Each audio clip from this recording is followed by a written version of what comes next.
In my 27 stellar cycles as an instructor at the Galactic Military Academy, I, Commander Frazzik, have witnessed countless cadets rise through our ranks. Some became legendary fleet admirals, others spectacular failures who ended up selling nutrient supplements in the Outer Rim. But nothing, and I mean absolutely nothing, prepared me for the walking catastrophe that arrived on my doorstep 3 lunar cycles ago. Let me be clear. The Academy is the most prestigious military institution in the 7 systems. Our graduates command respect across the galaxy. We train the best of the best, the elite warriors and strategists from 57 species. Or at least we did. Until the board of directors decided we needed a diversity initiative. The galaxy is changing, Commander Frazzik, Admiral Portax told me, his 7-eye stalks blinking in that patronizing way I've always hated. We must adapt or become obsolete. These newly discovered species might offer valuable perspectives. Valuable perspectives? I nearly expelled digestive fluid through my nasal cavity when I met our newest valuable perspective. Humans. The reports described them as fleshy bipeds with minimal defensive capabilities. No claws, no natural armor, no venom sacs, not even a proper set of teeth. Physically, they're walking appetizers. But there was a footnote: caution unpredictable behavior patterns. Approach with extreme vigilance. I should have paid more attention to that footnote. Commander Frazzik, meet Penny Barnes, our human representative, said Director Quillax, presenting what appeared to be a diminutive flesh creature with 2 appendages dangling from its head. This is a mistake, I said flatly. This specimen is clearly a juvenile. I'm 10 3/4, the creature announced, bouncing on its lower limbs. Almost 11. Director Quillax leaned toward me, lowering his voice. Apparently this is a fully functioning human. They take nearly 2 decades to reach physical maturity. You've brought a larval stage being to a military academy? I hissed. They insisted she's quite capable. Something about human children being quick learners. I stared at the small human, who was now spinning in circles for no apparent reason. You can't be serious. The diplomatic corps was very clear, Quillax said with finality. This arrangement is crucial to our new treaty with Earth. You've been selected as her primary instructor. Me? Why me? Your patience is legendary, Commander. He patted my shoulder plate with a sympathetic tentacle. And you're the only senior instructor who can't resign without losing your pension. As Quillax departed, leaving me alone with the human child, she stopped spinning and fixed her unnervingly round eyes on me. Your scales are super pretty. Do they come off? Can I have one for my collection? That was the moment I knew the Academy would never be the same again. And neither would my sanity.if. I thought having a human child at the Academy was bad. Discovering her assignment nearly caused my tertiary heart to fail. The administrators, in what I can only assume was a collective psychotic episode, decided to make Penny Barnes a team leader. Not just any team, a specialized tactical unit comprised of our most unique cadets. You'll be overseeing Squad Delta 9, I informed her, trying to maintain my professional demeanor despite the absurdity. As team leader, you'll direct 4 cadets through their training exercises. Penny's face contorted into what I later learned was an expression of extreme joy, not pain as I initially feared. I get to be the boss? Awesome. I sighed, my gill slits flaring in resignation. Let's meet your team. The squad assembly room fell silent as we entered. 4 cadets stood at attention, their expressions transitioning from respectful anticipation to utter bewilderment as their gazes landed on the small human. Team, this is Cadet Barnes, your assigned leader for this training cycle. Frazzik, a 7-foot saurian with scales like battle armor and muscles that could crush titanium, snorted. This is a joke, right, Commander? Unfortunately not, Cadet Frazzik, I replied. Hi, I like your teeth. They're so pointy. Penny waved enthusiastically. Beside Frazzik, Blip quivered anxiously, their amorphous purple body rippling with obvious distress. Blip belonged to the Morphians, a species of sentient protoplasm capable of assuming various forms. Currently, they had shaped themselves into what appeared to be a worried pudding. Is the small flesh being truly our tactical commander? Blip's voice bubbled. I'm Penny. Do you melt when it gets hot? Can you go under doors like in cartoons?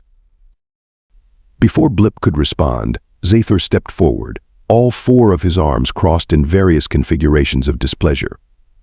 As a Quadraxian tactical prodigy who had already published 3 papers on battlefield mathematics, his disdain was palpable. Commander Frazzik, with all due respect, this assignment compromises the integrity of our training. The human is clearly super excited to work with a real alien with 4 arms. Penny interrupted, bouncing over to examine Zathor. Can you play 2 video games at once? Or pat your head and rub your tummy ×2? Zathor's yellow eyes narrowed. I am a graduate of the Quadraxian War College. I do not pat heads and rub digestive organs. Only Lumen, a Fedosian composed of sentient light particles contained within a humanoid force field, seemed unperturbed. They glowed a gentle blue, their voice a pleasant harmonic hum. I sense unusual patterns from this being. Perhaps we should not dismiss potential so quickly. Thank you, Cadet Lumen, I said, grateful for at least one reasonable response. Now, your assignment is straightforward. Navigate the Academy's northwestern training quadrant, overcome its obstacles, and capture the target flag before the competing teams. Like capture the flag? I play that at summer camp. Penny clapped her hands. But we always add special rules. Like what if we tunneled under the boundary line? Or used decoys? Or what if we built a catapult to launch someone directly to the flag? I felt my scales prickle with unease. The exercise begins at 0700 hours tomorrow. Standard tactics only. No tunneling or catapults. But what if? No what ifs, Cadet Barnes, I interrupted firmly. This is a military exercise, not a human playground activity. Penny smiled in a way that, had I known humans better, I would have recognized as dangerous. Yes, sir, Commander Frazzik. Standard tactics only. As I left the room, I couldn't shake the feeling that I had just authorized something terrible. In retrospect, I should have immediately notified the planetary evacuation authorities. It might have saved us considerable reconstruction costs. Let the record show, I warned them. Not specifically about the anti-gravity mishap or the flooding or the incident with the Academy's defense turrets. How could I have predicted those? But I did say, quite clearly, that putting a human child in charge was asking for trouble. They didn't listen. Nobody ever listens until it's too late. The first official team meeting was scheduled for 1,500 hours in Tactical Planning Room B. I arrived early to observe from the monitoring station, determined to intervene at the first sign of trouble. In hindsight, I should have defined trouble more precisely. Penny arrived 17 minutes early, lugging a container nearly half her size. By the time her team members filed in, she had arranged a bizarre assortment of items across the tactical planning table. Welcome to our first team meeting, she announced. I brought snacks. The cadet stared at the colorful array of objects. Frazzik poked suspiciously at something wrapped in crinkly material. These are weapons? He asked. No, silly. They're cookies and chips and candy. You eat them while we talk. It's what friends do. Blip oozed closer to examine a round brown disc. This substance contains no nutritional value compatible with any of our physiologies. It's chocolate chip. Try it. Against my better judgment, I didn't intervene. Part of our mandate was cultural exchange, after all. What followed was a cacophony of choking, gagging, and in Lumen's case, a brief but alarming change in wavelength from blue to a sickly green. Water. Need water. Gasped Zathor, all 4 arms flailing. Only Frazzik seemed pleased, crunching through what Penny called sour cream and onion chips with surprising enthusiasm. "These are adequate battle rations," he declared, devouring another handful. Once the chaos subsided, Penny produced a collection of circular bands made from interwoven fibers. "I made friendship bracelets for everyone. They show we're a team." "Are these restraint devices?" Zathor examined one suspiciously. "No, they're friendship bracelets. See, yours has little stars because you're smart. Frazzik gets the red one because it matches his eyes. Blip gets the waterproof one, and Lumen gets the glow-in-the-dark thread." Incredibly, they all accepted these strange tokens. Even more incredibly, Zathor wore his on all four wrists. "Now," Penny said, suddenly serious in a way that made my scales itch with foreboding, "let's talk strategy. I think we should start by asking questions." "Questions?" Zathor looked confused. "The commander provides orders. We execute them. But what if there's a better way than the normal way?" Penny countered, climbing onto her chair to reach the tactical display. "Like, what if instead of going through the obstacle course, we go around it?" "That would be cheating," Blip bubbled nervously. "Not if there's no rule against it. What if we split up, but not how they expect? What if Frazzik pretends to be injured, and when the other team comes to help, we sneak past? Deception in training?" Zathor looked scandalized. "That's brilliant," interrupted Frazzik, crunching another chip. "The Vespoid team would never suspect." I watched with mounting horror as Penny's what-if questions grew progressively more alarming. What if we redirect the water from the aquatic obstacle to flood the ravine section? What if we short-circuit the force fields? What if we train Blip to slip through the ventilation system and unlock doors from the inside? By the time she asked, "What if we temporarily adjust the gravity in Section 7? I'd decided enough was enough. I stormed into the room, mandibles clicking with authority. "Hey, Cadet Barnes. These suggestions violate 17 different Academy protocols." Penny blinked those large, deceptively innocent eyes. "But we're just brainstorming, Commander. Thinking outside the box." "The box exists for a reason, Cadet. It keeps chaos contained." I dismissed the meeting and thought that was the end of it.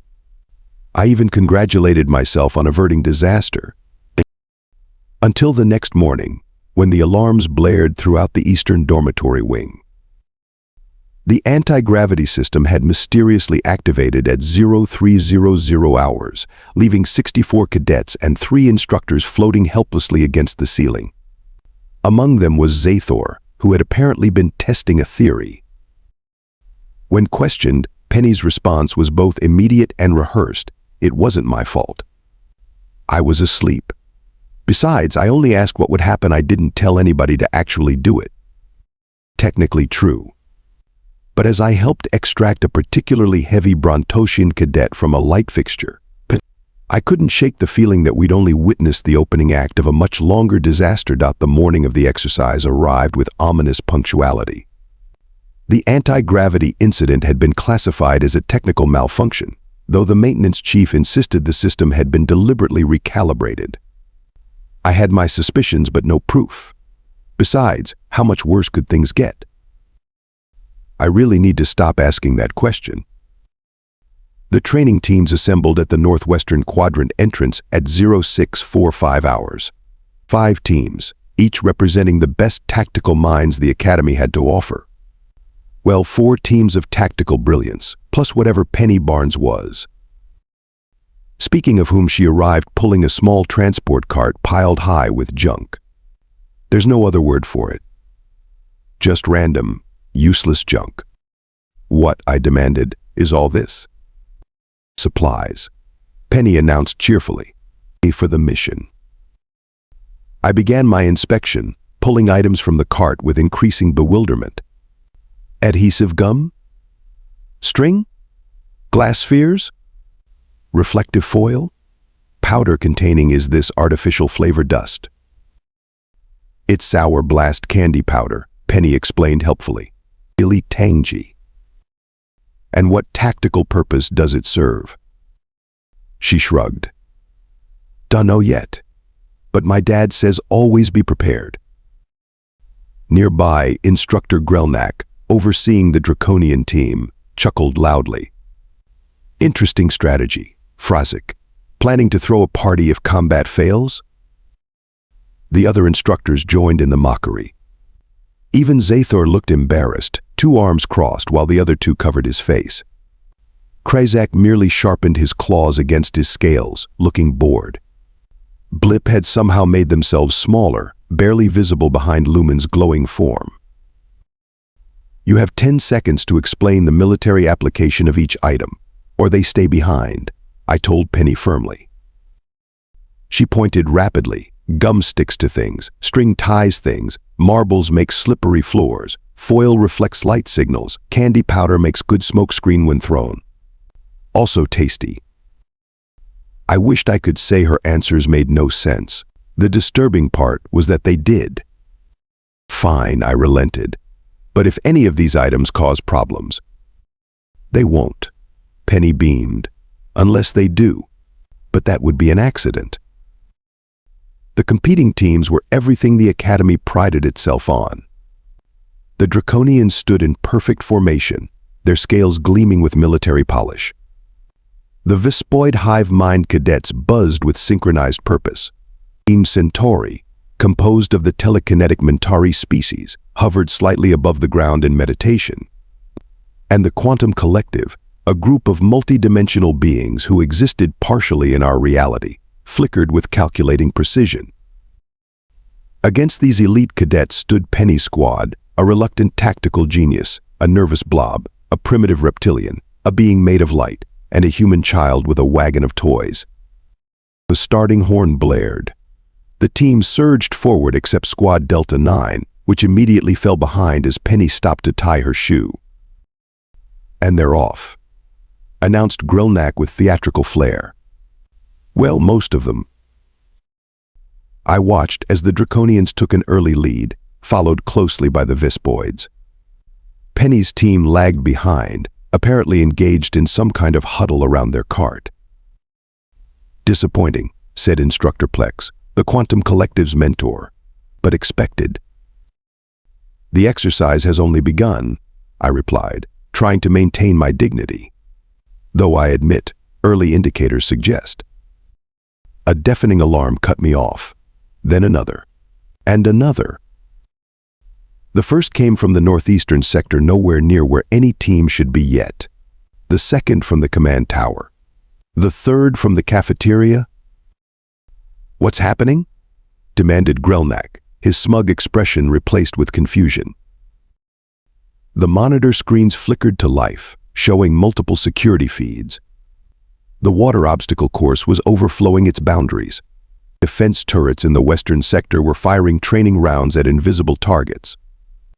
And most inexplicably, the cafeteria dispensers were spraying nutrient paste in rhythmic patterns across the ceiling. "Where's Squad Delta 9? I asked, a terrible suspicion forming. The tracking system showed all 5 teams still at the entrance point. "That's impossible," muttered Plex. "The system must be malfunctioning." I looked back at the assembly area. 4 teams remained in confused clusters, watching the chaos unfold on the monitors. Penny's team was gone. "How?" I whispered. They were right. A small note fluttered at my feet, written in purple marker, decorated with a smiling face. "Sorry we had to go ahead. Using super special secret shortcuts. See you at the flag. P.S. If anything weird happens, it's probably just coincidence." As the facility-wide evacuation sirens began to wail, I realized with perfect clarity the Academy had made a terrible, terrible mistake. And I was going to be the one filling out the incident reports. What followed was 6 hours and 23 minutes of the most bewildering chaos I have ever witnessed in my military career. I'm still not entirely sure how they did it. The official report contains 47 pages of unexplained incidents and system anomalies that the technical staff still can't properly document. The Draconian team was the first to encounter trouble. They had just entered the forest obstacle zone when the ground beneath them turned inexplicably slippery. Security footage later revealed hundreds of those small glass spheres, marbles, as Penny called them, scattered across the path. How they got there remains a mystery, since the footage showed no one in the area for at least 20 minutes before the Draconians arrived. Commander Frazzik to Sector 3. Commander Frazzik to Sector 3 immediately. By the time I arrived, the entire Draconian team was tangled in some sort of adhesive trap. The sticky substance analysis later identified it as bubble gum, somehow stretched across the path at ankle height. "This is sabotage," roared Grelnak, trying to help his cadets free themselves from the pink goo. "I assure you, I had no knowledge," I began, when another call came through. "Security breach in Sector 7. All available personnel respond." Sector 7 housed our weather simulation controls. When I arrived, I found the Vespoid team completely disoriented, their normally perfect formation scattered among the trees. The cause? Someone had reversed the atmospheric fans, creating a localized windstorm that had blown the insectoid cadets in all directions. The security footage showed nothing except just at the edge of the frame. 3 seconds before the malfunction, what appeared to be a small purple puddle sliding out from under a door. A blip. But how did they know how to recalibrate atmospheric controls? The pattern continued all morning. The Mentari team suddenly lost their telekinetic focus when a cloud of sour blast powder exploded in their meditation chamber. The Quantum Collective found themselves trapped in a single dimension when someone somehow reconfigured the phase barriers. Security cameras captured only tantalizing glimpses, a flash of light that might have been Lumen speeding past a sensor. Zathor's distinctive 4-armed silhouette disappearing around a corner seconds before a security door malfunctioned. Frazzik's scaled tail just visible beneath a console that would mysteriously short-circuit moments later. And always, Penny Barnes somehow appearing in locations she couldn't possibly reach so quickly, always just leaving an area before another accident occurred. Commander Frazzik to the command center. Emergency override required. I sprinted across the campus, passing bewildered cadets and panicking staff. The main defense grid had activated, deploying training turrets across the central plaza. They weren't firing lethal rounds, thank the cosmic entities, but dozens of cadets were pinned down behind barricades, splattered with colorful training markers. "Shut it down," I ordered, reaching the command console. "We can't," cried Technician Morpo, his tentacles flying across the controls. "Someone's locked us out of the system. Look." The main screen displayed a crude drawing of a smiling face with the text "Finding New Pathways," flashing in lurid pink letters. "How is this possible?" I demanded. "These are military-grade security systems." "Known, sir. But we've traced the access point. Someone's in the Central Computer Core Sublevel 6. Sublevel 6 was restricted to senior staff only. It required 3 separate security clearances and a retinal scan. I took the emergency shaft down, dropping 6 levels in seconds. The massive door to the computer core stood open, which should have been impossible. Inside, I found Penny sitting cross-legged on the floor, surrounded by holographic displays, casually swinging her legs while eating what appeared to be a sandwich. "Hi, Commander," she said brightly. "This room is super cool. All these computers talk to each other." "Cadet Barnes," I said, struggling to maintain composure, "explain yourself immediately. How did you access this secured facility?" She pointed to a ventilation duct near the ceiling. Its grate lay on the floor. Blip went through the air thingy, then Lumen zapped the lock, and Zathor figured out the passcode by watching how the dust moved on the buttons when people pressed them. Isn't that clever? Then Frazzik just pulled the door open when the lock clicked. "And the defense system?" I asked, dreading the answer. "Oh, I just asked the computer nicely." She beamed. "These old systems are lonely. No one ever talks to them." "You talk to our military-grade defense mainframe?" Aha. It's actually really friendly once you get past all the access-denied stuff. Did you know it has games built in? I found this really old one called Global Thermonuclear War that's super fun. My exoskeleton nearly cracked from sheer stress. "Where is the rest of your team?" Her grin widened. Winning dot by the time I had escorted Penny from the computer core and restored minimal control to the Academy's systems, the training exercise had officially concluded. Squad Delta 9 had captured the flag in 47 minutes and 19 seconds.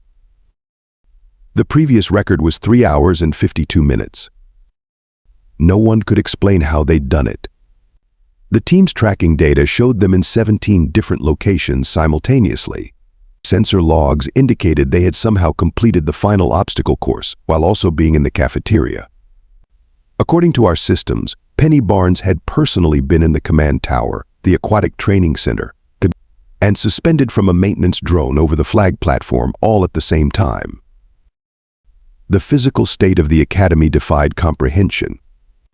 The East Wing bore a striking resemblance to the oceanic floor of Aquarius 7, complete with small fish that had mysteriously appeared from the aquatic obstacle course. The West Wing existed in a state of variable gravity. Walking down a hallway meant experiencing everything from double gravity to complete weightlessness every 6 steps. The ventilation system emitted a different smell in each section: bubble gum in the dormitories, something resembling burnt sugar in the classrooms, and an aroma that made everyone inexplicably hungry for something called pizza in the administrative offices. Director Quillox summoned me to his office, where Admiral Portax and the board awaited with expressions that suggested I might soon be commanding a waste disposal unit in the furthest reaches of uncharted space. "The preliminary damage assessment," Quillox said, sliding a tablet toward me. I stared at the figure. Then I blinked all 3 of my eyes, certain I was hallucinating. "This can't be accurate," I said hoarsely. "I assure you it is," said Admiral Portax gravely. "That's just the financial cost. We haven't yet calculated the damage to the Academy's reputation." The official debriefing of Squad Delta 9 proved equally frustrating. We gathered in the only conference room that wasn't flooded, anti-gravity affected, or smelling like artificial fruit. "Explain your actions," I demanded. 4 aliens and 1 human child looked back at me with expressions ranging from smug, Frazzik, to bewildered, Blip, to blindingly innocent, Penny. "We completed the mission parameters," Zathor stated formally. "We navigated the course and captured the flag." "You bypassed the course entirely," I snapped. "You sabotaged competing teams. You accessed restricted systems." "The parameters didn't specify we couldn't use alternative routes," Zathor countered, all 4 arms folded defensively. "We didn't hurt anyone," added Lumen, glowing a conciliatory shade of blue. "All effects were temporary." "Explain how you reached the flag," I insisted. They glanced at each other, then at Penny. "We followed Penny's plan," Frazzik rumbled. "Which was?" Blank stares all around. "It made sense at the time," Blip bubbled uncertainly. I turned to Penny Barnes, who sat swinging her legs, looking impossibly pleased with herself. "Well, Cadet, what exactly was your strategy?" She tilted her head. "We used teamwork and creativity. And, what's that word for when you look at a problem differently?" "Insubordination?" I suggested. "No, outside-the-box thinking. We just found shortcuts and used everyone's special talents. Shortcuts through restricted areas, using special talents to bypass security systems." "Exactly," she beamed. "Isn't that what leaders do? Find the best way to use their team?" Before I could formulate a response that wouldn't involve 17 violations of the Professional Conduct Code, Director Quillox entered. The board has reached a decision regarding the human integration program, he announced. The room fell silent. Even Penny seemed to sense the gravity of the moment. In light of recent events, Quilox continued, and after careful consideration of all factors. Here it comes, I thought. The termination of the program. The removal of the walking disaster that was Penny Barnes. We have decided to expand the Human Integration Initiative. My exoskeleton nearly cracked from shock. Expand. Indeed. The creative problem-solving demonstrated by Cadet Barnes represents exactly the kind of unconventional thinking our forces need. The Galactic Defense Council was most impressed with the results. The results? I sputtered. The Academy is in ruins. Temporarily inconvenienced, Quilox corrected. And what is minor structural damage compared to revolutionary tactical innovations? Throughout the Academy, attitudes toward humans had undergone a dramatic shift. Cadets who once mocked Penny now observed her from a safe distance, with a mixture of fascination and terror. Several had requested transfers to her squad. Many more had requested transfers as far from her as possible. As for her team members, they now wore their friendship bracelets like badges of honor. In my final report on the Human Integration Initiative, I felt compelled to include several observations for future reference. These recommendations have since been classified as critical priority and distributed to all military installations with human personnel. First, humans are not, as initially categorized, a Class 3 primitive species. They should be immediately reclassified as Class 1 extreme hazard, with particular emphasis on their cognitive unpredictability. Second, human creativity is not bound by logic, reason, or the fundamental laws of physics.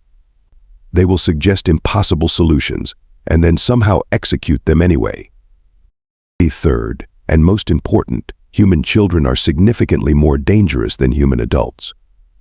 The adults have apparently developed inhibitions and restraint.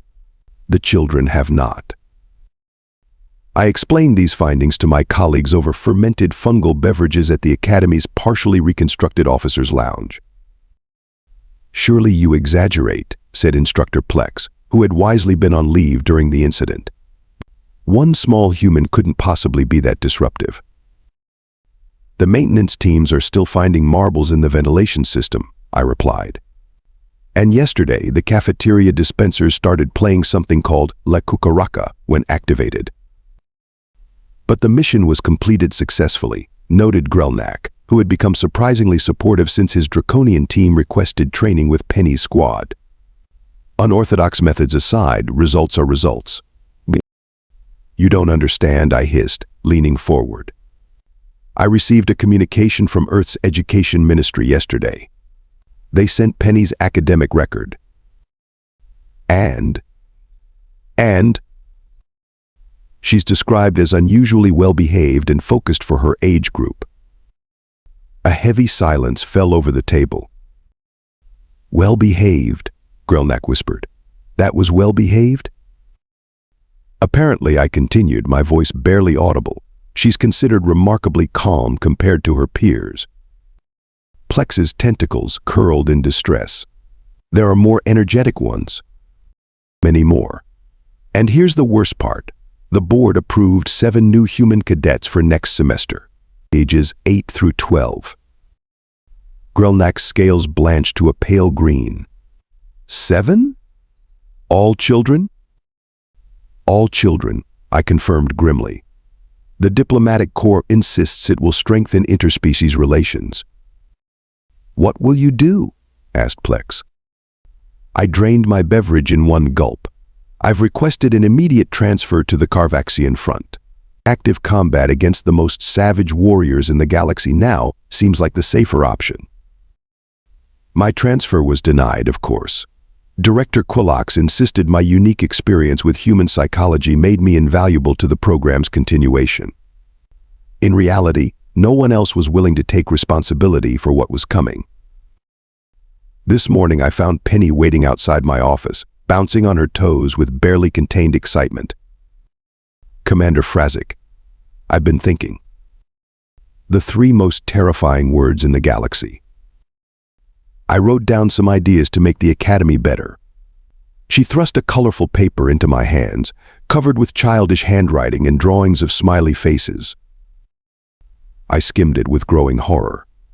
Anti-gravity recreational areas, tunnel slides between floors, something called a food fight Friday in the cafeteria, and most alarmingly, a detailed diagram for converting the precision laser training facility into something called a laser tag arena. These are just suggestions, Penny said cheerfully. But I already talked to the computer system about them, and it thinks they're really good ideas. As the first alarms began to sound in the distance, I came to a profound realization about the universe. It wasn't that humans were unusually resilient or ingenious or adaptable, though they were certainly all those things. It was that the rest of us simply weren't ready for them. And we never would be.